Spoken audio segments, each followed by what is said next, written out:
Volevo per iniziare riallacciarmi, diciamo, a una delle cose che sono state dette oggi, che credo però portino verso gli appunti che avevo preso, che riguardano appunto quello che diceva Antonella Agnoli rispetto ai modelli, no, di spazi per la cultura, che in qualche misura devono tenere conto di istanze diverse che non sono solo culturali, ma che in qualche misura rispondono anche a domande del sociale. Adesso, per dirla molto banalmente, lei faceva l'esempio appunto di luoghi con dentro piscine, asili, eccetera, dicendo che questi luoghi sono luoghi che il modello nord europeo ha stabilizzato come luoghi delle istituzioni, no? In effetti è proprio così. Venivano in mente tanti spazi incrociati in questi anni dove davvero si va e dentro ha una complessità, una molteplicità. Ci tenevo però a dire che in Italia questo modello non è che non esista, cioè noi questo modello ce lo abbiamo ed è ben forte, ed è il modello genericamente dei centri sociali occupati. Questo modello è un modello che viene, diciamo così, dall'assoluto basso. Alcune delle esperienze più vive dei cosiddetti spazi sociali sono esattamente in questo segno, cioè sono spazi dove uno entra e trova il mercato dei produttori locali, dove trova il laboratorio di teatro, dove trova l'incontro letterario, cioè sono spazi vuoti e grazie a questo vuoto si generano dei pieni diversi, no? Quindi sarebbe importante, credo, tenere presente questa sorgente che noi abbiamo e che regolarmente nel nostro paese, tranne casi molto molto rari, la politica non riesce a riconoscere. Cioè, questa cosa qui la dobbiamo dire anche perché stiamo parlando anche di amministrazione, no? Quindi noi questo modello lo abbiamo, esiste, è molto forte. Uno degli ultimi, oggi qualcuno citava Bologna, no? È stato l'ABA, che non più di 2 o 3 mesi fa, come dire, gli è stato tolto lo spazio dove negli ultimi 4 anni, in maniera occupata evidentemente, però aveva esattamente portato avanti questa idea, no? Quindi allora io ci tenevo a dire questo perché le cose che vorrei dire riguardano appunto il piccolo come possibilità di una sorgente. Sono molto d'accordo quando Elena dice che nel piccolo non c'è evidentemente un ragionamento che è meramente di piccola quantità, no? Il piccolo è evidentemente anche una questione culturale che evidentemente forse riusciamo a rintracciare e a vedere manifestato in luoghi quantitativamente piccoli, no? Però non è quello il punto fondamentale, no? Io pensavo un po' ai teatri, diciamo così, italiani dell'Emilia Romagna e forse due macro aree si possono individuare oggi, dette in maniera molto semplice, forse aspecialistica, cioè da un lato i teatri di rappresentazione e dall'altro i teatri di progetto, no? Cioè quindi i teatri da una parte che fanno girare le produzioni, permettono agli artisti di farsi vedere, che è evidentemente un'ossatura fondamentale del nostro sistema, e i teatri di progetto, che sono teatri dove si va per fare cose che non sono solo vedere lo spettacolo, no? Diceva Fabio, si può anche programmare una stagione, ma con quella anche penso che abbia detto molto. È chiaro che in un paese che ha promulgato la sua prima legge sul teatro dalla Repubblica non va dato per scontata l'esistenza nemmeno dei teatri di rappresentazione, cioè non dobbiamo dare per scontato che questo sia un sistema che esiste e che a noi non interessa, anzi dovremmo cercare di fare in modo, diciamo così, di capire cosa dentro al teatro di rappresentazione possa tenere conto delle specificità dei teatri di progetto e viceversa, no? Cioè cercare di fare in modo che questo sia un sistema che dialoga, no?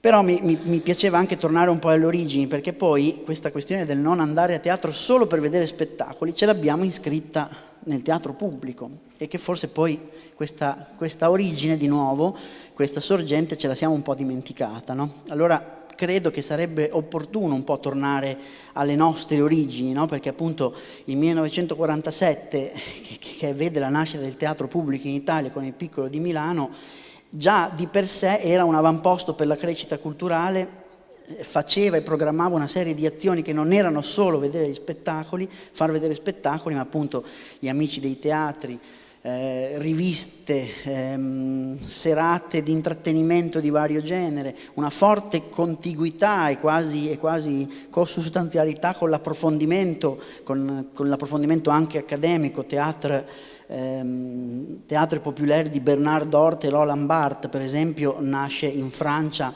a fianco al Théâtre National Populaire, no? Quindi, come dire, a fianco, diciamo così, a un teatro che vuole essere popolare, ci sono nomi, come dire, che più in alto di così non si potrebbe, no?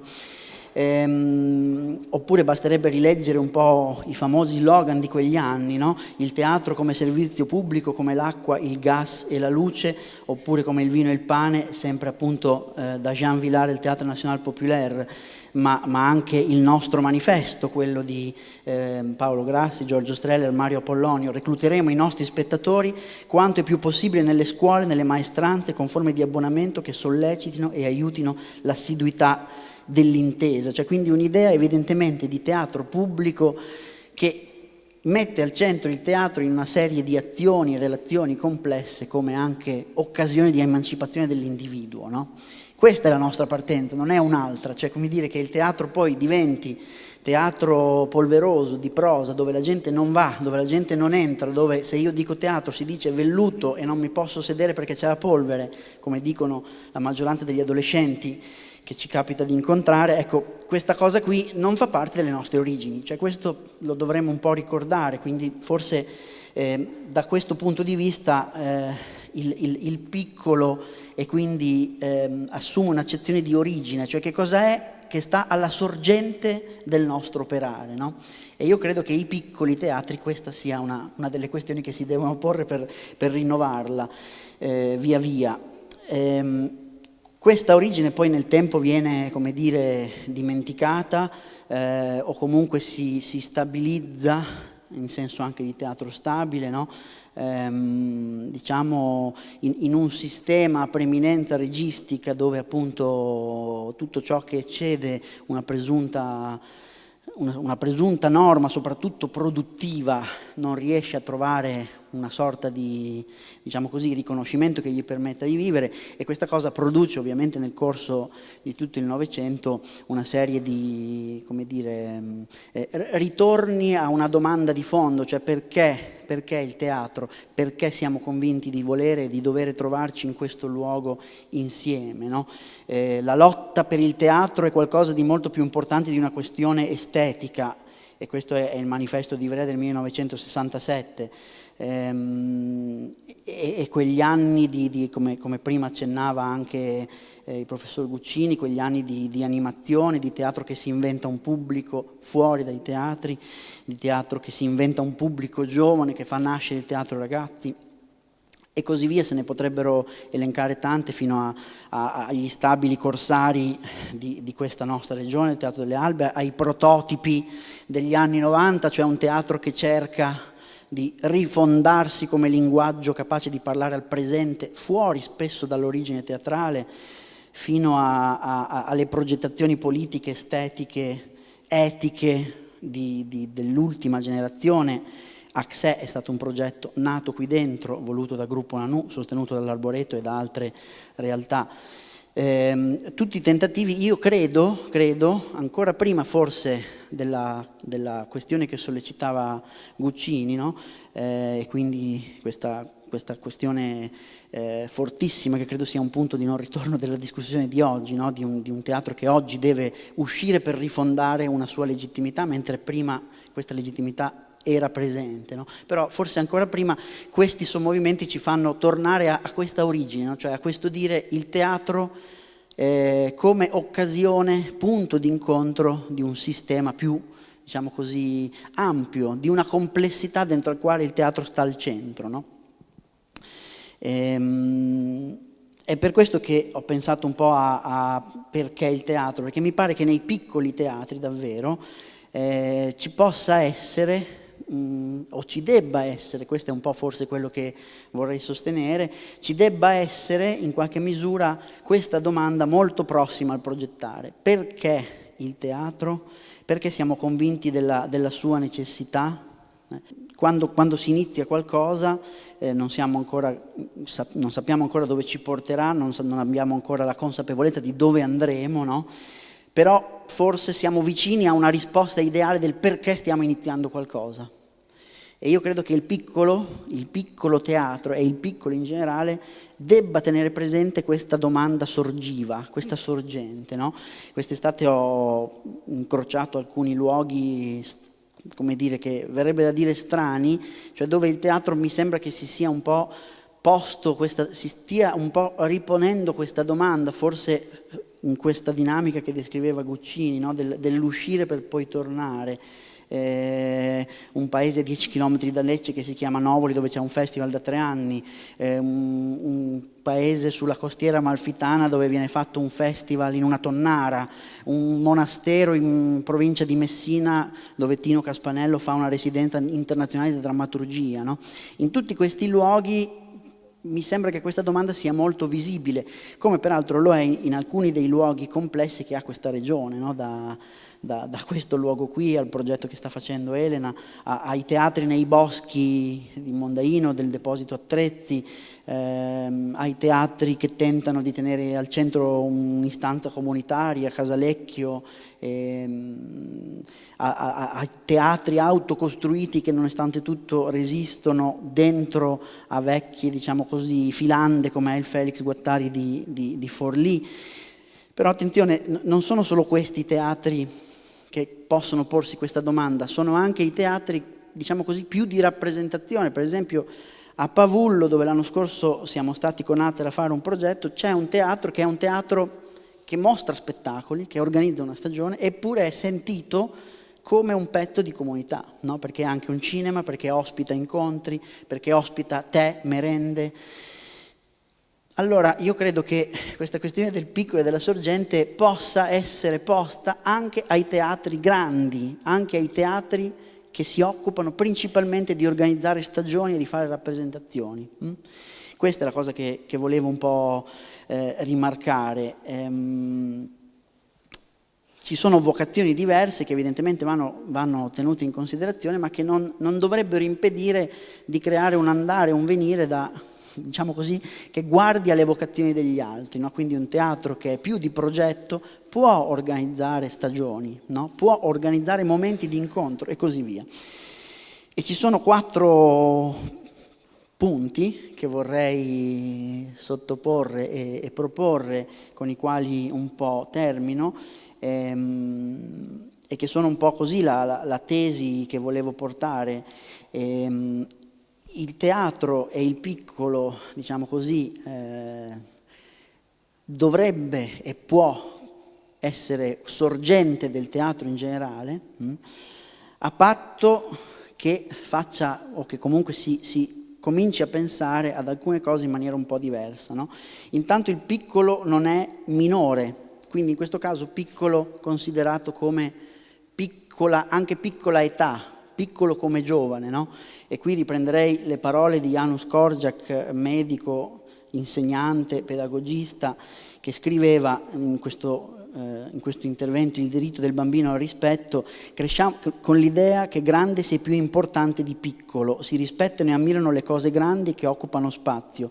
Piccolo vuol dire mediocre e poco interessante, le persone piccole si pensa abbiano poche necessità, gioie, dolori, impressionano le grandi città, le montagne alte, un albero imponente e così via. Quindi quando diciamo piccolo non dobbiamo pensare a qualcosa che manca, non dobbiamo pensare a qualcosa che è minore del grande, ma dobbiamo pensare a qualcosa che è già completo in sé.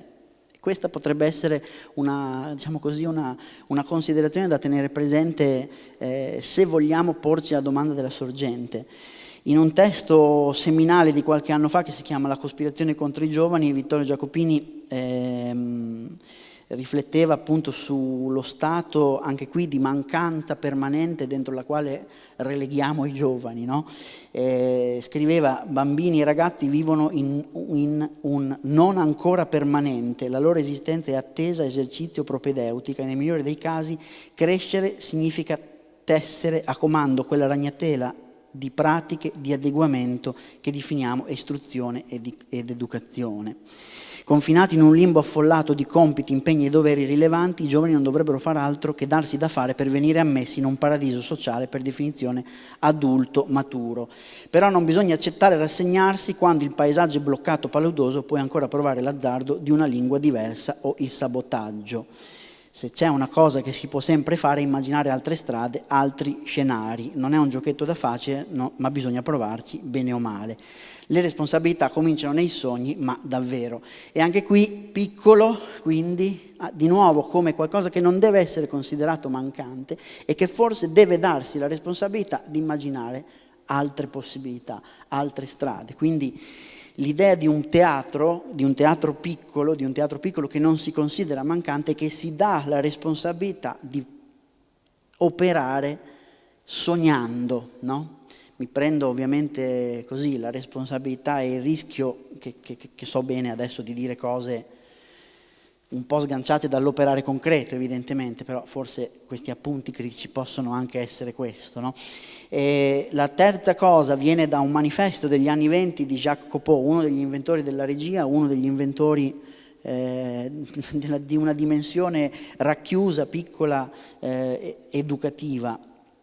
E lui scriveva, dopo aver chiuso il suo teatro, il Vieux Colombier: so che per purificare e rinnovare negli animi la nozione di arte drammatica, per vincere la routine e distruggere il cabotinage, non è stato sufficiente relegare la mia piccola scena in disparte sulla riva sinistra della Senna. Bisogna uscire dalla grande città dove la nostra severità non è presa che per affettazione, dove tutte le cattive influenze lavorano a prenderci di nuovo, dove gli speculatori si sono già impadroniti delle nostre idee per volgarizzarle e ricavarne denaro. Non ci sarà teatro nuovo se non sarà generato da una scuola in cui tutto debba essere ripreso dall'inizio. Quindi rifacciamo di nuovo i passaggi: piccolo come, no, che non si considera minore, che si dà la possibilità di sognare, di progettare al di fuori dell'esistente, e che si dà la responsabilità di uscire in questo caso e dalla grande città, come diceva Copeau, e forse anche dal teatro, per ricominciare. Lui diceva dalla scuola, ma noi potremmo dire da fuori dal teatro, no? O comunque da un luogo in cui tutto debba essere ripreso dall'inizio. Finisco con una cosa che forse le contesta un po' tutte, ma forse questo è anche un po' il nostro compito.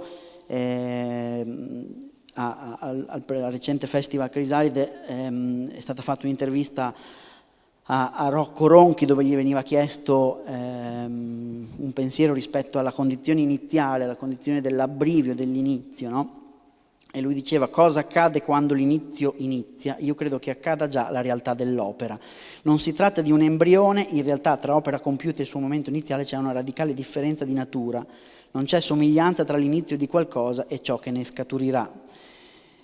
C'è una differenza di natura tra l'opera compiuta e il suo inizio e allo stesso tempo l'opera compiuta è il processo che ha avuto luogo in quell'inizio, non è la sua prefigurazione. Gli inizi, così come le fini, sono accadimenti che non si lasciano disporre, ma che dispongono di noi. Chi crea si lascia disporre dall'evento invece di dominarlo. Chi crea sa che il progetto deve lasciar posto a qualcosa che non è nell'ordine del progetto. E mi interessava, come dire, chiudere con questa evidentemente traccia filosofica, proprio perché il piccolo ci invita anche in qualche misura a uscire dal progetto, ci invita a lasciarci, fra virgolette, come dire, travolgere da eventi che vorremmo dominare e che non riusciamo del tutto a dominare.